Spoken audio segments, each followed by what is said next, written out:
তাওয়াক্কুল কেন করব, না করলে ক্ষতি কি, এটা মুসলমানদের অবশ্যই জানা দরকার। যেমন দেখেন, পাখিরা আমাদেরকে প্রতিনিয়ত তাওয়াক্কুল শেখাচ্ছে। পাখিরা সকাল বেলায় দেখবেন বাসার থেকে যখন বের হয়ে যায়, খালি পেটে বের হয়। তাদের বাসার ভিতরে এমন কোনো গোলাঘর নাই, এমন কোনো গুদাম ঘর নাই, এমন কোনো রাখার স্থান নাই, ব্যাংক ব্যালেন্স নাই। ওরা শুধু আল্লাহর উপরে ভরসা করে সকাল বেলায় খালি পেট নিয়ে বের হয়ে যায়। আর আল্লাহর উপরে ভরসা করার কারণে আল্লাহ তাআলা সারাদিন তাদেরকে বিভিন্ন ভাবের খাবার খাওয়াইয়া আল্লাহ রব্বুল আলামিন উদার পূর্ণ করে তাদেরকে বাসায় ফিরাইয়া দেয়। পৃথিবীর কোনো পাখি কি আজ পর্যন্ত ব্যাংকে অ্যাকাউন্ট করতে গেছে যে ম্যানেজার সাহেব আমার জন্য একটা অ্যাকাউন্ট করে দেন, বর্ষাকালে ভিজা পুইরা আমি তো নামতে পারি না, তো সারা উন্নার সিজনে কামাই করব, ব্যাংকে অ্যাকাউন্ট করে রাখবো, বর্ষায় শুধু বৈশা বৈশা খাবো? কি কোনো ব্যাংকে এরকম কোনো পাখি গেছে? যায় না। কারণ কি, যে এই ব্যাংকের উপরে তাদের ভরসা নাই, ভরসা হলো আল্লাহর প্রতি। দেখেন তাদের স্বাস্থ্য কত ভালো। আমরা তো দৈনিক দেখবেন ফেরিঘাট গিয়ে একটু লক্ষ্য করবেন যে এক একটা ক্লিনিকে কত নারী পুরুষ বসা আছে, সিরিয়াল ধরতেছে, শুধু সিরিয়াল আর সিরিয়াল। বলতেছে যে সকালবেলা এক লোক ডাক্তার দেখাইতে গেল, বলে কোনো গ্যারান্টি দেয় না সন্ধ্যায় আসতে পারি কিনা, কালকেও আসতে পারি কিনা। এই কলাপাড়ায় গেল, সিরিয়ালের পর সিরিয়াল, শুধু অসুখ বিসুখ, এইটা সেইটা, এত ওষুধ খাচ্ছে, শরীরই ফেরে না। কিন্তু দেখেন ওই পাখির দিকে তাকায় দেখেন কত সুন্দর চেহারা, কত সুন্দর চেহারা ওদের। খাবার খেয়ে শরীরটা নাদুস নাদুস, মনে হচ্ছে যেন ওদের যৌবনই ফুরাচ্ছে না। ওদের যৌবনকালে ওদের যৌবনে জোয়ারে ভরা, এবং বৃদ্ধ বয়স পর্যন্ত ওদের যৌবনে ভরা। ওদের চেহারার মধ্যে কোনো ভাটি লাগে না, চেহারা শুকায় যায় না, দাঁত বের হয়ে যায় না, এরপরে চামড়া শরীরের সাথে লেগে যায় না। মৃত্যু পর্যন্ত ওদের শরীর স্বাস্থ্য যৌবনের অবস্থায় রেখে তারা মৃত্যুবরণ করে। ঠিক কি না? কেন? যে তারা আল্লাহর প্রতি ভরসা করে, কোনো সময় মানুষের উপরে ভরসা করেন। আর খাবার কত সুন্দর খাবার, আপনি আমি খাই কেমিক্যাল দেওয়া ফল, আর কেমিক্যাল দেওয়ার আগে যে খায় সে হলো পাখি। পাখি ছিঁড়ে ছিঁড়ে ওই ফলের উপরে বৈশা, যেটা 10টার মধ্যে সবচাইতে ভালো পাকছে ওইটার উপরে বৈশা ঠোকরাইয়া ঠোকরাইয়া কেমিক্যাল দেওয়ার আগেই সে খেয়ে ফেলছে। এটা কেন? আল্লাহ বলছে মানুষ ভরসা করে মানুষের প্রতি, এজন্য ওদের কেমিক্যাল দেওয়াটা খাওয়া লাগে। আর পাখিরা ভরসা করে আমার প্রতি, এজন্য কেমিক্যাল দেওয়ার আগে আমি ওদেরকে খাওয়াই। সুবহানাল্লাহ। এরপরে দেখবেন বাচ্চারাও আমাদেরকে তাওয়াক্কুল শিখায়। আমাদের ঘরে যে বাচ্চারা আছে, আমরা তো এক একজনে নিজেকে বুজুর্গ দাবি করি, এক একজনে মনে করি আমি আল্লাহর ওলি হয়ে গেছি, কবরে যাওয়ার সাথে সাথে, কবরের মধ্য থেকে ওঠার সাথে সাথে জান্নাতে চলে যাব, এমনটাই হয়তো মনে করে বসে আছি। কিন্তু আমার চাইতে, আপনার চাইতে বড় বুজুর্গ হলো আপনার ঘরের ছোট মেয়েটা, ছোট ছেলেটা, আপনার ছোট নাতিটা। কারণ হলো ও 100-তে 100 আপনার উপরে নির্ভরশীল, মায়ের প্রতি নির্ভরশীল। ছোট বাচ্চাটা খাবার লাগবে মাকে ডাকে, ঘুমান লাগবে মাকে ডাকে, প্রস্রাব করা লাগবে মাকে ডাকে, পায়খানা করা লাগবে মাকে ডাকে, ওর জবানের ভিতরে যত প্রয়োজন হোক সে মাকে ডাকে। আর আল্লাহ তাআলা মায়ের দিলের ভিতরে এমন এক ভাষা বুঝাই দিয়েছেন মায়ের প্রতি, সন্তানের মায়ার কারণে সারা দুনিয়ার মানুষ যেটা বুঝবে না, সন্তানের কান্না শুনে মা সেটা বুঝে যায়। আপনি দাদা আছেন, আমি বাবা আছি, আর একজনে চাচা আছে, আর একজনে মামা আছে। ছোট্ট বাচ্চাটা কাঁদতেছে, কান্না থামাবার জন্য কেউ এবার কি করলো, বাহিরে নিয়ে হাঁটাহাঁটি করতেছে, কেউ চকলেট দিতেছে, কেউ বিভিন্ন গল্প শোনাচ্ছে। মা বলছে কোনো কিছুতে কাজ হবে না, ও এখন কান্না করতেছে, ও ঘুমাবে তাই বলে কান্না করতেছে। বালিশটা এইভাবে করে পায়ের উপরে নিয়ে যখন একটু ঝুলালো, একটু দোলনা দিল, দেখেন আস্তে আস্তে সে ঘুমায় পড়ছে। সবাই বলতেছে আমরা তো ভাবছিলাম হয়তো ও খাবে, ও ঘুরতে যাবে, ও মজা খাবে, কিন্তু সকলে কেউ আমরা ভাষা বুঝতে পারি নাই, মা ভাষা বুঝতে পেরেছে। রাতের বেলায় যখন মা ঘুমায় যায়, সব নিস্তব্ধ, কেউ এই সন্তানের খবর রাখে না। মাও ঘুমায় গেছে, মাও ভুলে গেছে যে আমার একটা সন্তান আছে, ঘুমের ঘরে সে ভুলে গেছে। কিন্তু আল্লাহ রাব্বুল আলামিন এই সন্তানের ভাষাটা মায়ের দিলের ভিতরে এমন ভাবে বুঝাবার ব্যবস্থা করেছেন, বাচ্চা কুন করে একটু শব্দ করলে মা হাজারো গভীর ঘুম থেকে জেগে ওঠে। কি দেখছি আমরা এই ঘটনা? প্রত্যেকের বাড়ি বাচ্চা আছে, এটা ওয়াজের প্রয়োজন হয় না, এটা দেখলেই চলে যে বাচ্চারা কি করে, বাচ্চার মা কি করে। দেখবেন আপনি বাজার থেকে আসছেন, হাজারো স্ত্রীকে ডাকতেছেন, স্ত্রী দরজা খুলে না, এমন ঘুম দিছে শীতের সিজনে কাতামুরা দিয়া, আপনার খোঁজ খবর আর তার কাছে নাই। আপনি তো মেজাজ খারাপ করি এত ডাকলাম, সে উঠলো না কোনোভাবে, অন্য লোকে দরজা খুলে দিছে, স্ত্রী দরজা খুলে নাই। তো দেখতেছেন সে এখনো ঘুমাইতেছে, হঠাৎ আপনার বাচ্চাই তার পাশে বসে কোন করে একটু ডাক দিছে, ওনার ঘুম ভেঙে গেছে। এত দরজা টাকাইলেন, এত ডাকলেন, সে সাড়া দিল না। কিন্তু আল্লাহর কি কুদরত, বাচ্চা কোন করে একটু ডাক দেওয়ার সাথে সাথে ওনার ঘুম ভেঙে গেল।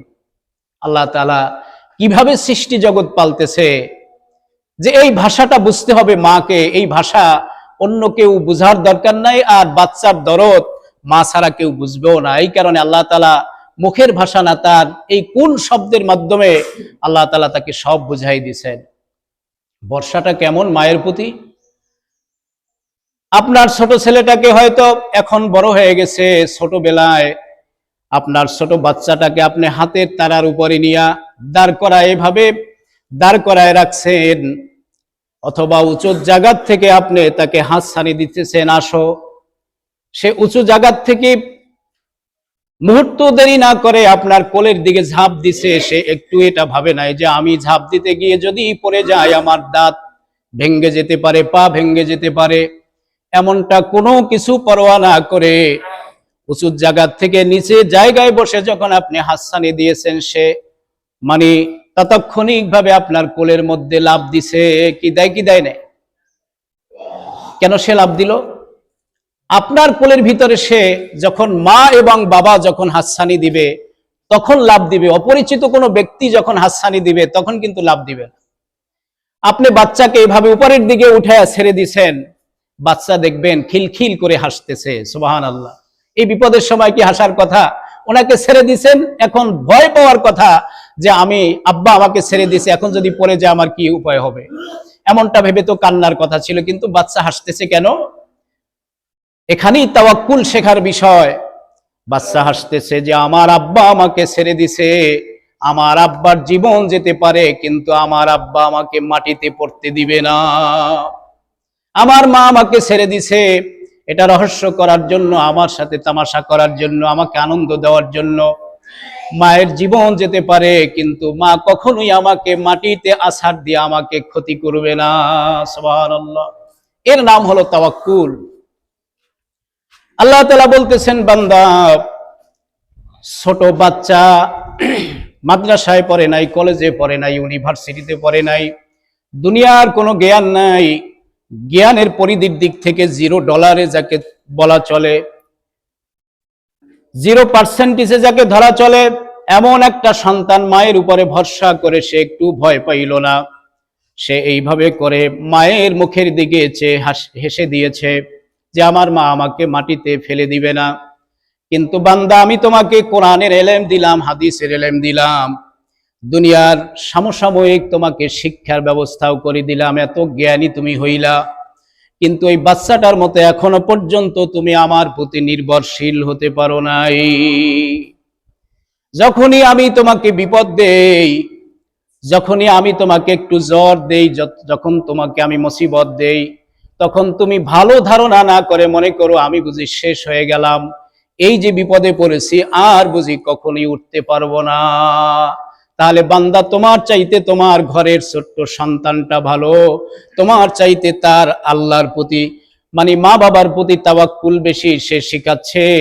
আমি যেরকম মা বাবার প্রতি তাওয়াক্কুলশীল হয়ে আমি সব মুসিবত থেকে পার পেয়ে যাই, হে আমার মা, হে আমার বাবা, হে আমার চাচা, হে আমার দাদা, আমাকে দেখেও যদি তোমরা আল্লাহর প্রতি তাওয়াক্কুল শিখো, তাহলে সকল মুসিবতে তুমি আমার মতই বেঁচে যাবে। সুবহানাল্লাহ। সন্তান মায়ের প্রতি তাওয়াক্কুল রাখার কারণে কি হলো? পৃথিবীর কোন সন্তান 5-6 বছরে কামাই বাণিজ্য করে না, চাকরি করে না, ব্যবসা করে না। কিন্তু আপনার আমার ঘরের ভিতরে আপনি আমি খেটে খেটে মরে যাচ্ছি, পেরেশানি, কি করব কি না করব। ওরা এই পেরেশানিগুলো কিছু করে না। আর ঘরের ভিতরে যত ভালো খাবার হয় ওদের জন্য ফ্রি। বলে কিচ্ছু জোগাড় হয় নাই, শুধু একজনের খাবার জোগাড় হয়েছে, বলে ছোট্ট ছেলেটাকে দাও। বলে রুটি আজকে একটা বানাইছি, সবাই মিলে সালিশি করে কয় এটা ছোট্ট মেয়েটারে দাও। সব ওদের জন্য ফ্রি, আমরা কামাই করছি তো আমাদের জন্য কেউ সালিশ করে না যে যে কামাই করছে ওনারে দাও। কারণ কি, উনি কামাই করছে ঠিক, কিন্তু তাওয়াক্কুল কামাইয়ের প্রতি ছিল, আল্লাহর প্রতি ছিল না। যতদিন আমরাও ছোট ছিলাম কত ফ্রি মিন্টে বাবার হোটেলে খেয়েছি, বিকাল বেলা হয়ে খেলতে নেমেছি, এই পাকসি খেলেছি, কত কিছু খেলেছি সহপাঠীদের সাথে, কত আনন্দ। এমন কোনো পেরেশানি ছিল না, দোকানে যেতে হবে, চাকরি করতে হবে, মসজিদে আজানের সময় হলো আজান দিতে যেতে হবে, কোনো পেরেশানি ছিল না। শুধু খেলাধুলা, লেখাপড়া, আর দুপুর হলেই মা ভাত বেড়ে এনে সামনে দিত, বাস খেয়ে দিয়ে আবার বিকাল বেলা লাফাই পড়তাম সহপাঠীদের সাথে। কত আনন্দের জীবন। এই জীবন কি কখনো আর ফিরে আসবে? কেন আসবে না? তাওয়াক্কুল কমে গেছে আমাদের। এখনো যারা তাওয়াক্কুল করে বলে এটা ছোট্ট বয়সের সাথে এটা খাস নয়, যারা বৃদ্ধ বয়সেও তাওয়াক্কুল করতে পারে, আল্লাহ তাদেরকে বৃদ্ধ বয়সেও ছোট্ট বাচ্চাদের মতো সম্মানের সাথে রিজিক দিয়ে থাকেন। আমি দূরের কথা বলবো না, যারা সবাই একজন ব্যক্তিকে চিনবেন, তার কথাই আমি বলি, সহজে চিনবেন। আমাদের অধিকাংশের ওস্তাদ এখানের আল্লামা রফিক উদ্দিন রহমাতুল্লাহ আলাইহি, তিনি গরিব ছিলেন, এমন কোনো জায়গা জমির মালিক ছিলেন না, এমন কোনো ব্যাংক ব্যালেন্সের মালিক ছিল না। তাই বলে তার মধ্যে এমন কোনো হতাশা আমি দেখিনি, আপনারা দেখছেন কিনা, যে টাকা নাই, পয়সা নাই, জমি নাই, জায়গা নাই, কি খাবো। দিব্য সুস্থ শরীরে এবং বিনা টেনশনে তিনি দ্বীনের দাওয়াত নিয়ে বিভিন্ন এলাকায় ছুটে চলতেন। পরিবার কি খাবে, নিজে কি খাবে, সেই চিন্তাটুকু তার দিলের ভিতরে একটা বারও নাড়া দেয় নাই। আল্লাহ তাকে না খাওয়ায় মারে নাই, ইজ্জতের সাথে জীবনভর তাকে আল্লাহ তাআলা রিজিকের ব্যবস্থা করেছেন। ইন্তেকালের পরে তো আরো বেশি করছেন। তার সন্তানেরা এখন কোটি কোটি টাকা গুনতেছে। আল্লাহ তাআলা বলতেছেন, বান্দা শুধু ছোটবেলায় নয়, আমার উপরে ভরসা যদি তুমি বৃদ্ধ কালেও করতে পারো, ছোট বাচ্চাদের মতো বিনা টেনশনে আমি তোমাদেরকে কবর পর্যন্ত খাওয়াইয়া নেব। এজন্য ভরসা করতে হবে আল্লাহ রব্বুল আলামিনের প্রতি। মালিক ইবনে দিনার রহমাতুল্লাহ আলাইহি মরুময় এলাকার মধ্যে তিনি পানি পান করার জন্য মুরিদদেরকে নিয়ে একটা সফরে রওনা করলেন। উযু করার প্রয়োজন, খাবারের প্রয়োজন, পানির খুব প্রয়োজনীয়তা দেখা দিয়েছে। আল্লাহর ওলি মুরিদদেরকে নিয়ে ওই কূপের কাছে গেলেন। কূপের কাছে যেতে যেতে এখনো অনেক পথ বাকি আছে। তিনি চায় দেখলেন যে কিছু বকরি এসে কূপ থেকে পানি পান করে চলে যাচ্ছে তৃপ্তি সহকারে। মুরিদদানদেরকে নিয়ে যখন তিনি কূপের কাছে চলে গেলেন, কূপের কাছে যে পানি ছিল, যখনই হাত এই কূপের পানির দিকে বাড়ায় দিল, আল্লাহর কুদরতে পানি সব নিচের দিকে নেমে গেল। মালিক ইবনে দিনার রহমাতুল্লাহ আলাইহি চোখের পানি ফেলে বলতেছে, রব্বুল আলামিন, তো বোধ হলো যে ওই বকরি ভেড়ার চাইতো আমি মালিক খারাপ হয়ে গেলাম। বকরিদেরকে তুমি পানি পান করাবার ব্যবস্থা করে দিলাম, আর আমি যখন এই পানি পান করতে হাত বাড়ায় দিলাম, পানিটা আরো যাও কাছে ছিল তাও আবার নিচে নেমে গেল। আমি বুঝি অপরাধী, আমি বুঝি ভেড়া বকরির চাইতেও খারাপ হয়ে গেলাম।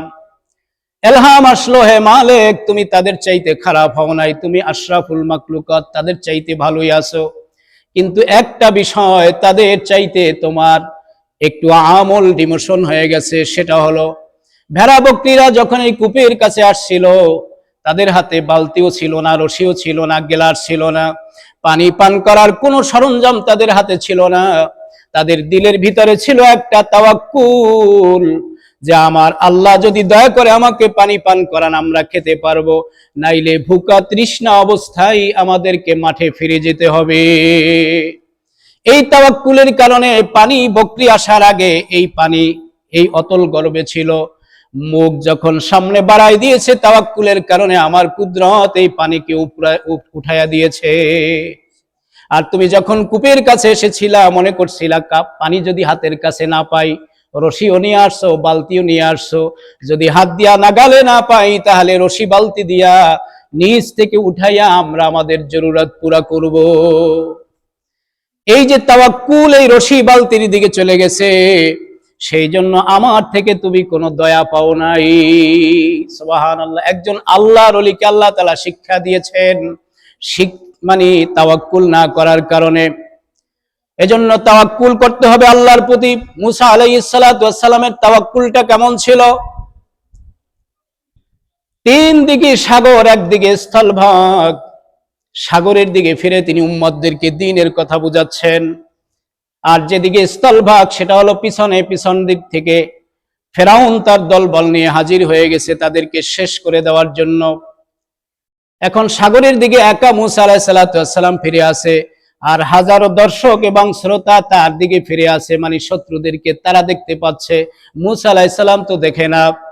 একজন সাহাবী এবং তাদের একজন সহচর এসে বললেন, হে আল্লাহর পয়গম্বর, শত্রু বাহিনী তো একদম কাছে এসে গেছে, একটু ধাও করলে আমরা সাগরে পড়ে যাব, আর যদি সাগরে না পড়তে চাই, পিছনে যেতে চাইলে তাদের অস্ত্রের মুখে আমরা পড়ে যাবে, কোনো সারণ নাই।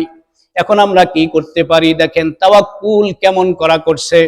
মুসা আলাইহিস সালাতু ওয়াস সালাম বললেন, রব্বি সায়াহদিন, আল্লাহ তাআলা অবশ্যই আমাদের জন্য রাস্তা বের করে দিবে।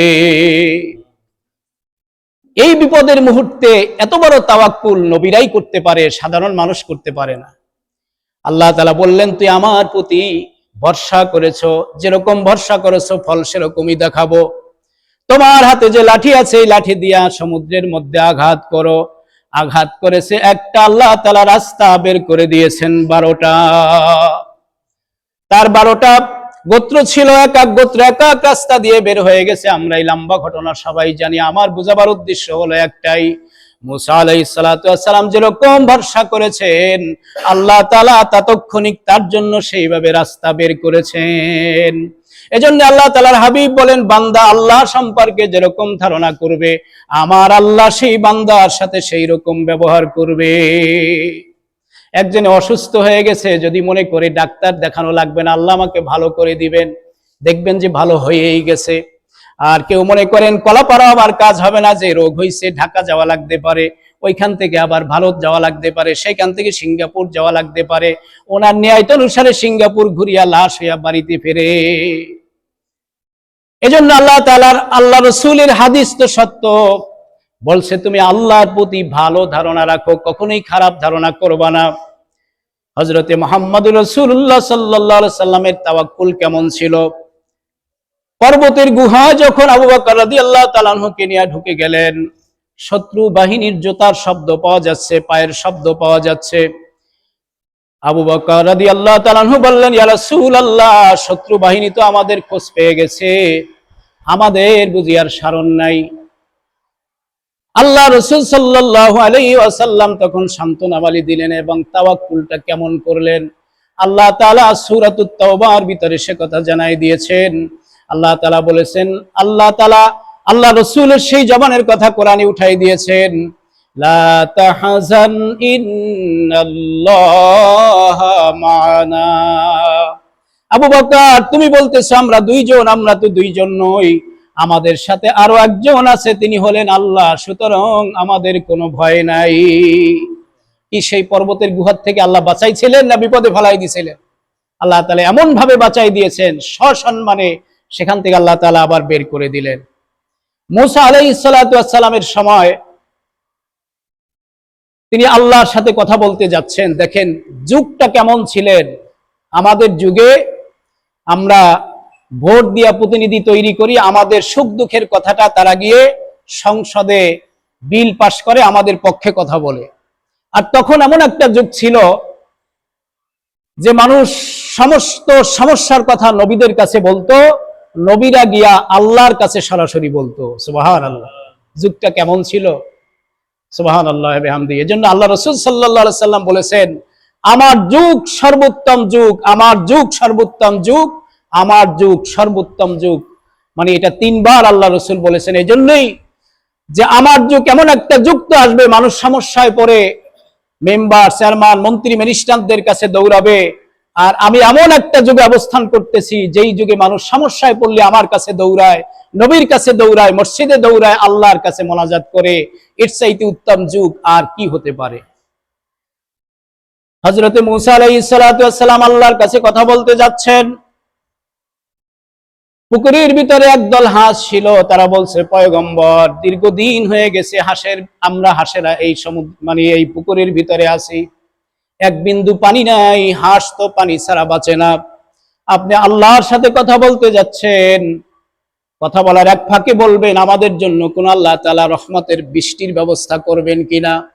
মূসা আলাইহিস সালাতু ওয়াস সালাম আল্লাহকে বললেন, রব্বুল আলামিন, তোমার তো এক মাখলুক, তুমি অবশ্য জানো, তারপরও আমাকে দায়িত্ব দিয়েছে, আমি ওয়াদা করেছি, সে ওয়াদা পালনের জন্য বলছি, ওই হাঁসদের জন্য রহমতের বৃষ্টির ব্যবস্থা হবে কিনা। আল্লাহ তাআলা বললেন, তুমি যাওয়ার পথে জানাই দিবে, বৃষ্টির ব্যবস্থা করব, তবে 40 বছর পরে করব, 40 বছর পরে করব। পয়গম্বর যাওয়ার সময় হাঁসদের ভাষায় তাদেরকে বুঝাই দিলেন, তোমরা যে পানি চেয়েছো আল্লাহর কাছে বলার পরে তিনি বলে দিয়েছেন 40 বছর পরে বৃষ্টির ব্যবস্থা করবেন। হাঁসদের দিলের ভিতরে এত তাওয়াক্কুল ছিল, আল্লাহ তাআলা তো না বলেন নাই, অবশ্যই হ্যাঁ বলেছেন। আর আল্লাহ তাআলা 40 বছর পরে আমাদের জন্য বৃষ্টির ব্যবস্থা করবেন, সেহেতু আল্লাহ তাআলা 40 বছর আমাদেরকে বাঁচাইয়াও রাখবেন। আল্লাহ তাআলা 40 বছর পরে হাঁসের বৃষ্টির ব্যবস্থা করবেন এই হাঁসের জন্য, তাহলে আমাদেরকে বাঁচাইয়াও রাখবেন। যেহেতু বাঁচাই রাখবেন, সেহেতু পানিরও আর দরকার হবে না। পানি ছাড়া আল্লাহ বাঁচাইতে পারেন না? কত প্রাণী আছে পানি ছাড়া বাঁচে। আকাশের ভিতরে অনেক পাখি আছে 6 মাস পরে একবার জমিনে আসে, কেউ আছে 1 বছর পরে জমিনে এসে এক টুকরো পানি খেয়ে নিয়ে যায়। এই 1 বছর 6 মাস এই এক ঠোকরা, এক চুমুক পানি দিয়ে তারা 1 বছর বেঁচে থাকে। আল্লাহ তাআলা বলতেছেন, ওই পাখির দিকে কেন তাকাও, ফেরেশতাদের দিকে তাকাও, পানিও খায় না, ভাতও খায় না, কোরমা খায় না, পোলাও খায় না, কিচ্ছু খায় না, কোটি কোটি বছর না খেয়ে বেঁচে আছে। আমি আল্লাহ হুকুম করছি তোদের খাওয়ান লাগবে না, আবার হুকুম করছি মানুষের সম্পর্কে তোদের খাওয়া লাগবে। আল্লাহ বলছে, কুলু ওয়াশরাবু, খাও এবং পান করো। ফেরেশতাদেরকে এটা বলে নাই বিদায় তাদের খাওয়া লাগে নাই, আমাদেরকে বলছেন বিদায় আমাদেরকে খাওয়া লাগে। সব আল্লাহর হুকুম, এটা খাবার দাবারের মধ্যে কিছু নাই। আল্লাহ তাআলা না খাওয়াইও মানুষদেরকে বাঁচাইতে পারে।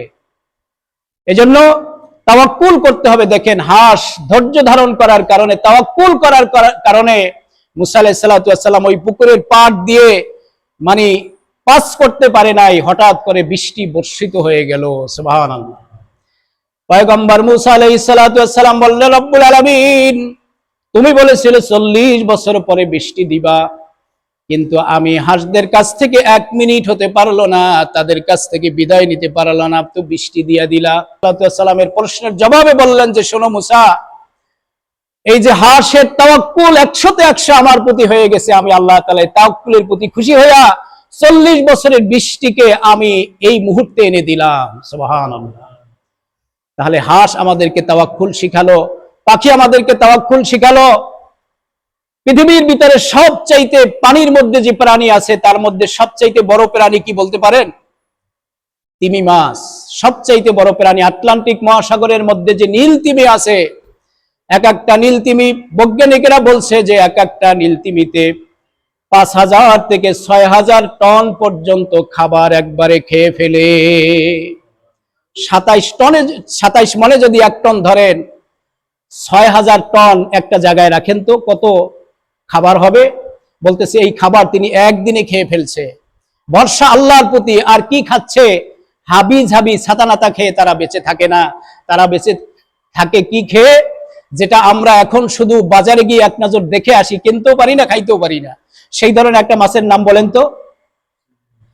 চিংড়ি মাছ বা ইলিশ মাছ, শলা চিংড়ি মাছ, ইলিশ মাছ বাজারে গায়ে শুধু, আরে এই বিগত দিনে কত দর করছি, কিনছি, মনে চায় একটু দর করি, আসলে তো কিনবে না, একটু দর করে আসি। এখন ওরাও বুঝে গেছে যে কারা ইলিশ মাছ কিনবে, কারা কিনবে না, আর তারা বলে চেহারা দেখি বলতে পারে। তাহলে আমাদের চেহারায় তো গরিবের ছাবাক আগেই আছে, তারা এমনি মনে হয় বুঝে ফেলে যে এরা ইলিশ মাছ কিনতে পারবে না। 1 কেজি যে ইলিশ মাছটাই হচ্ছে তার দাম 4000 টাকা। আল্লাহ বলতেছে তাওয়াক্কুল তো নাই, এজন্য ইলিশ মাছের দাম বাইরে গেছে। তাওয়াক্কুল আছে তিমি মাছের, এজন্য ও কি করে? আটলান্টিক মহাসাগরের মধ্যে সমুদ্রের তলদেশে একটু ভেসে উঠে সে এভাবে বুড়বুড়ি ছাড়তে থাকে, আর মাছেরা মনে করে এখানে বুঝি খাবার মজুদ হয়েছে। এইভাবে করে হাজার হাজার টন ইলিশ মাছ, সব 1 কেজি 2 কেজি ওজনের, কম বেশি হতে পারে, এই ইলিশ মাছেরা সবাই খাবারের সন্ধানে আসে। আর বিরাট বড়, মনে করেন মসজিদের চাইতে এর চাইতে বড় গেরাস, এরকম গেরাস মেলে ও হা করে থাকে কখন ইলিশ মাছ আসবে। যখন ইলিশ মাছ টনকে টন এসে গেল, একটা গেরাস দিয়ে মনে করেন যে কি করলো, 2000 টন খেয়ে ফেললো। 2000 টন ইলিশ মাছের দাম কত? 2000 টন ইলিশ মাছ বিক্রি করলে মনে হয় যেন কলাপাড়ার মানুষ 6 মাস খেতে পারবে, তার চাইতেও বেশি। তাহলে আল্লাহ বলছেন এই তাওয়াক্কুলের কারণে আমি তিমি মাছকে এই খাবারের ব্যবস্থা করছি। আর এই স্থলভাগের মধ্যে সবচাইতে বড় প্রাণী হলো কি? হাতি। এই হাতিরা বিশাল বড় পেট নিয়ে সকালবেলায় তারাও খালি পেটে বের হয়ে যায়, কিন্তু সকালবেলা উদর পূর্ণ করে, এভাবে তারা বাসায় ফিরে। কি কারণে? তাওয়াক্কুলের কারণে। এজন্য এই সমস্ত প্রাণীগুলি আমাদেরকে শেখাচ্ছে যে তোমরা আল্লাহর প্রতি তাওয়াক্কুল হও। তারা আমাদেরকে কেমন জানি বলতেছে, এই নটাক ছটাক পেট নিয়ে আধা কেজি চাউলের ভাত খাইতে পারো না, টেনশনে সারা রাত ঘুমাইতে পারো না, কি খাবো? তারা আমাদেরকে বলতেছে এই কথা। অথচ সবচাইতে বড় প্রাণীর তারাও টেনশন করতেছে না, টেনশন ছাড়া তারা খাইতেছে। অথচ আমরা আধা কেজি চাউলের ভাত খাওয়ার মতো লোক হয়তো এখানে আছে কিনা জানি না, এক বৈঠকে আমরা কত হতাশায় ভুগতেছি। এজন্য মুমিন লোকের অন্যতম গুণ হলো তাওয়াক্কুল করা। সর্বক্ষেত্রে বান্দা তাওয়াক্কুল করবে কার প্রতি বলেন? আল্লাহর প্রতি। তাহলে আল্লাহ তাআলা সব সহজ করে দিবেন। আল্লাহ তাআলা আমাদেরকে 100তে 100 আল্লাহ রাব্বুল আলামিনের প্রতি তাওয়াক্কুল করার মতো তৌফিক দান করেন। ওয়া আখিরি দাওয়ানা আলহামদুলিল্লাহ। যাদের